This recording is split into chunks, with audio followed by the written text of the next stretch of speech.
Hi, welcome to this episode of Dyslexia Solutions. I'm Dr. Marianne Cintron, and I have a very special guest with me today. Her name is Gina Hayunga. It doesn't sound like it's looking here. It's pronounced differently than it looks, which is the whole crack up to me with our English language, right? So Gina is a dyslexic woman who has just done amazingly well in her career. She put herself through school to learn how to teach, but she comes from generations of dyslexia, and also her daughter has dyslexia. So she's here to talk to you. Mostly we're going to focus on her efforts to get into college and how we need to really support dyslexic kids interested in going to college and pursuing careers. So Gina, come on to the stage. Nice to have you today. So let me have you give a little bit more introduction to our audience than I gave you. Okay. My name is Gina Hayunga, and I have dyslexia. My daughter has dyslexia. My mom has dyslexia, and I have a female cousin who has dyslexia. So it definitely is genetic. And we've had to learn how to cope as being not the neurotypical learners. What else would you like to know? You know, I think your story about how your mom taught you when you were young with old readers, while other kids were being taught whole language and whole word, how that worked to your advantage. Share a little bit about that to start off with. Back in the day, oops, she kind of glitched. Okay. Yeah, you were glitching on me as well. Okay. So let me know if You're fine. you don't hear something. Okay. My mom and it was just my mom and I when I was younger, and she had a high school education, but she taught me, or she would read to me the way that we spent our time together. She would read to me out of Dr. Seuss books. It was the only thing we could afford at the time. And so I heard a lot of rhythm and rhyme, onset rhyme manipulation, the play on words. And she didn't know it, but it's exactly what I needed at the time. 0 to 5, listening to that play on words, building up that phonemic awareness, the phonological awareness that is lacking with most dyslexic individuals. I was also lucky that I went to a very small country school. And at the time, whole language was blowing up in education, but my school was so behind the times that we still used textbooks from 1960s that had explicit systematic phonics.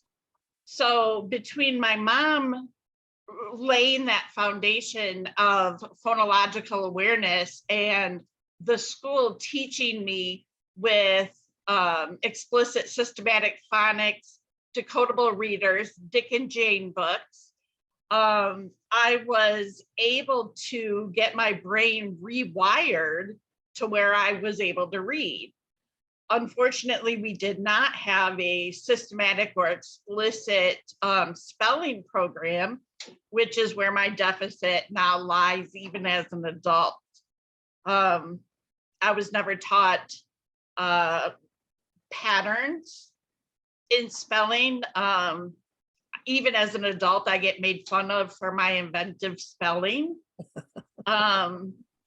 One coworker, when we were in the break room, said to me, "How can you be a teacher and not be able to spell?" And thank God for assisted technology. I am able to communicate and people don't know that I have a learning disability. You know, that's real interesting. I want to share with the audience, for people who don't know what whole language is or whole word, that's when the easiest way I can explain it is you're learning to read by memorizing words as if they're a picture. Mhm. And pictures will go to the right side of the brain, whereas when you're learning phonological awareness, that's going to go to the language center on the left side of the brain. So when you're trying to read, or your child's trying to read, and they've memorized words as pictures on the right side of the brain, they can't retrieve their memory to retrieve, to sound out words isn't there because the pictures are there. And that just made it so much clearer to me when I learned it that way. And so when students can't sound out CH or double S, I mean, it doesn't make sense to them because they've only memorized the words as a Right. picture. Right. So, We have 44 phonemes in our language. And with those 44 phonemes, you have countless millions of words that you can sound out. But if you memorize just the word, you only have like a retrieval possibility of like 1,000. So it's, yeah. And there are those words, like, when we say we have the exception to the rule, or the exception to the rule, was, sounds like WEZ, right? Was WAS. That would, we do have sight words. They call them ring words. I don't know, do you call them red words? Different Orton Gillingham programs call them different things. But, and those just have to be taught, just introduced gradually. I would introduce them when I would see the student read and struggle with one. Then I would introduce it, because there's so many of them. But share with the audience your passion to go back to school to be a teacher. I think that's a very interesting story. Okay. I was working at a veterinary clinic, and because I do love animals, and I was making minimum wage at the time, and I thought, oh, I can live off this. And 2 years later, I was still making minimum wage, and I didn't feel like I could live off this, but I didn't know what my options were. In high school, I barely graduated. So college didn't seem like something that was on the horizon for me.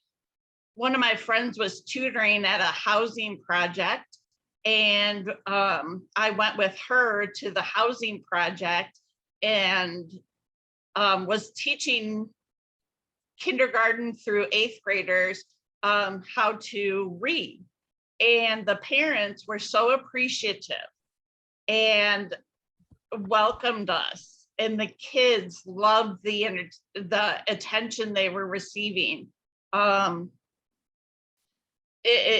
One parent told me that she didn't know how to read, and her brothers didn't know how to read. And she was so thankful that her child would be able to read, because we were there 3 nights a week helping. That drove me into education. And it was, going to college as a dyslexic person is hard, especially without a 504.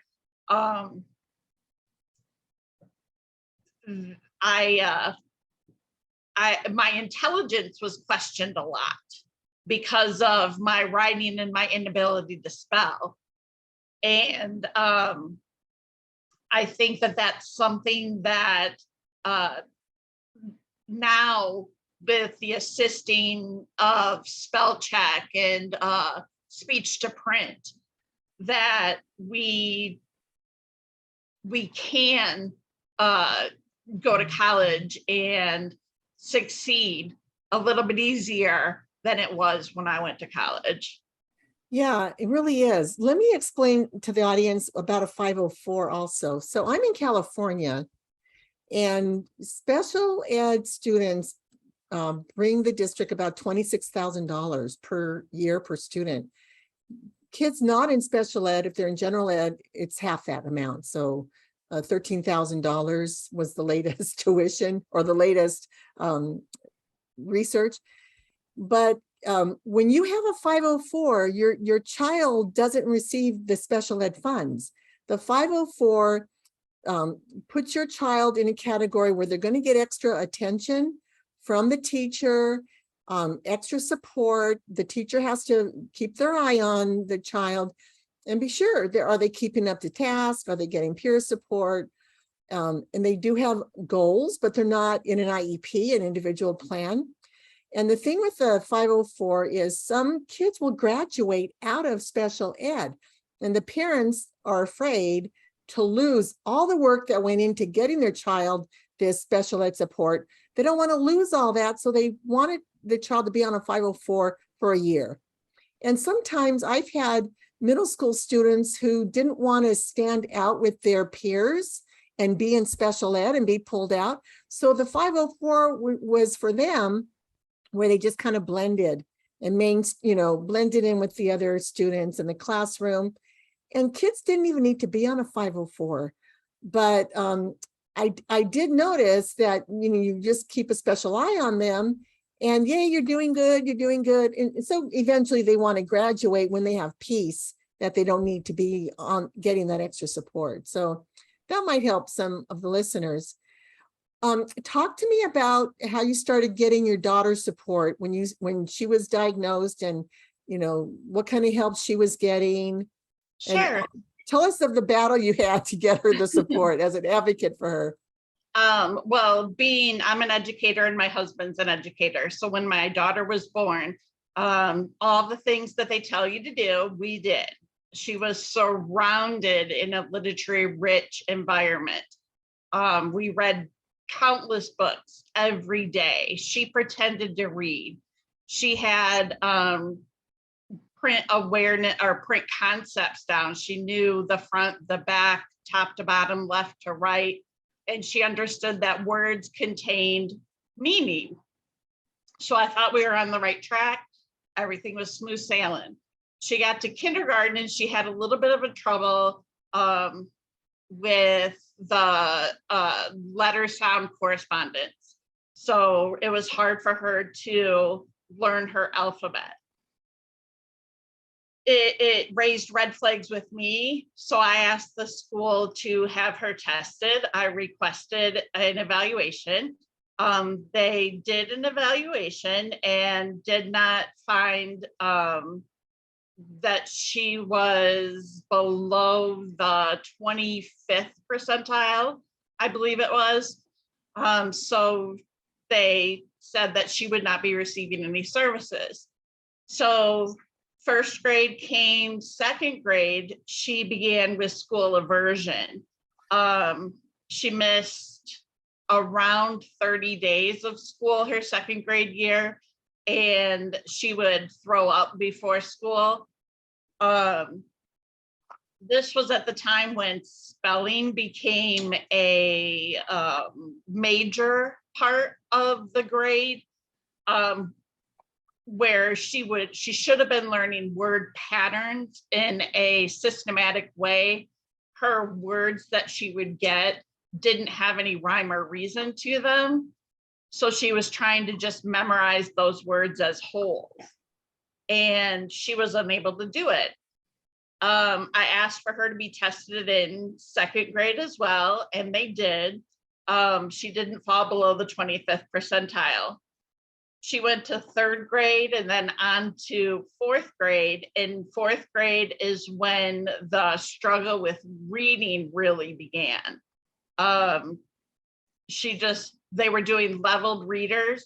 She wasn't picking up on any of the concepts of what she read because she didn't know. She was trying to memorize words as wholes, and she was doing habits that struggling readers do, looking at pictures for cues to words, trying to figure out through context clues, first letter guessing at words, and that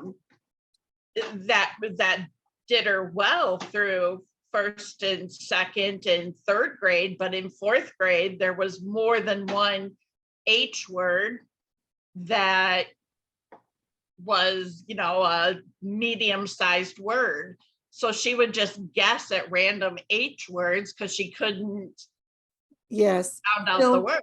That's a big red flag to parents. Keep an eye on your children if they're glancing and guessing at words, because they'll start the beginning, but they just guess at the rest of the word. And a lot of times we'll do substitution of first letter sounds and have them remember the ending as we change the beginning. That's probably the easiest way to do some substitutions. Yeah. Trickier. Okay, so, and we'll also say if kids aren't reading at grade level by the time they enter fourth grade, that means they need to be successful for third grade reading, then they're at risk of dropping out of high school. Yes. And going into crime, into prison, jail. I think about the C minuses people get in school, and a C minus in third grade doesn't mean you've mastered third grade. But even to be moved ahead at a C minus, it just contributes to the challenges of the kids. So how did she finally start getting the help? And let's transition into her being in high school now. We had to take her to an outside evaluator. We went to a neuropsychologist. The neuropsychologist did a battery of tests, random naming, fluency, phonemic awareness, oral language, reading comprehension. And I want the audience to make some comments if you don't know what any of these are, because I believe the audience knows what most of that is, but rapid naming, if you need to get some clarification on what some of these reading skills are, just put in the comments and I'll respond to you. Go ahead. And through these tests, what they showed is that her vocabulary and her language comprehension was extremely high, like 2-3 years above her age, but her phonemic awareness was not yet at preschool level, and she was in fourth grade. It showed that she showed the tendencies that a dyslexic would show on these tests. Yes. And we received a diagnosis. There was an intervention. They used Wilson in fourth grade and fifth grade. And then when she went to sixth grade at the junior high level, she only had received 1 year of intervention. She was on an IEP at the time. They never fought me with getting her an IEP after we got the outside diagnosis. But it was accommodations. It took a lot of money to get that diagnosis, and then the school cooperates. That's kind of crazy. Right. Okay, so tell us where she is now. We're going to have to wrap this up. Okay.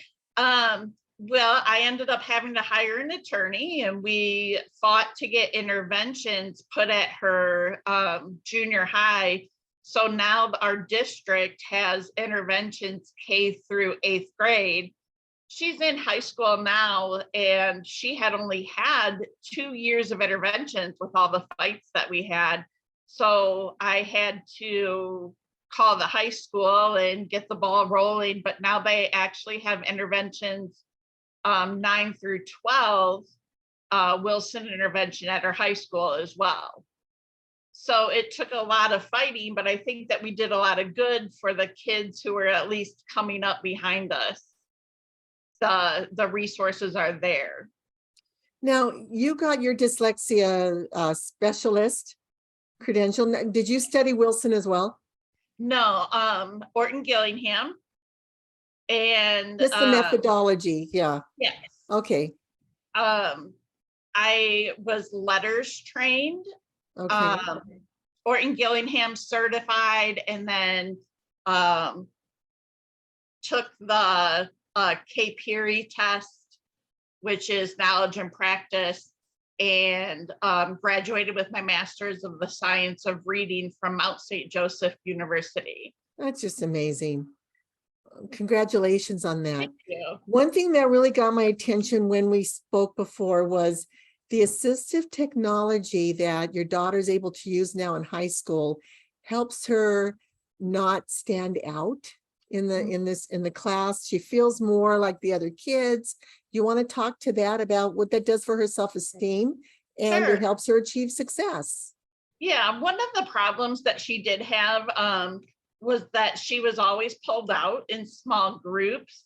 That was one of her accommodations. Um, and the kids know that you're special ed. And that was fine up until 7th, 8th, 9th grade.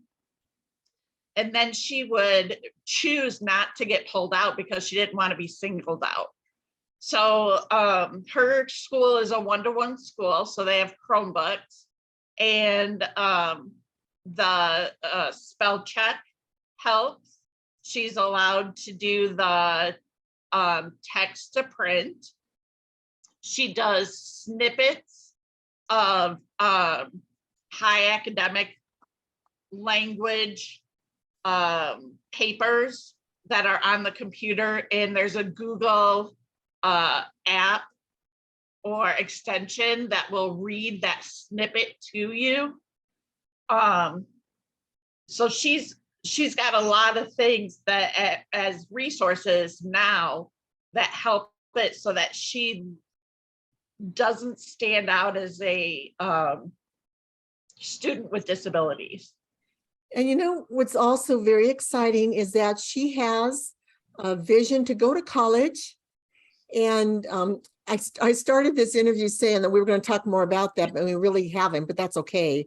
But when you were in high school, you even had a counselor tell you you should drop out, right? Yeah. And so here you had to figure it out how to go to college. And now your daughter's getting the support how to get to college. Right. And we will be dropping her IEP her senior year and shifting her over to a 504 for college because it is federally mandated. College do have to continue their support. Okay, so but with a 504, the IEP is through school, through right, and then she'll 12th grade. go to a 504 for college. Got it. And then share with the audience her gifts, like you shared about her writing gifts, but also her horseback riding. Yeah, that's really sweet. She always wanted to write. Her oral language and expression is just, like I said, beyond her years. And it was, her passion was halted when she would turn in a paper and it would come back with red ink all over it. And that was because of her spelling or her syntax errors, not because of what her ideas were. But it kind of squashed that love of writing.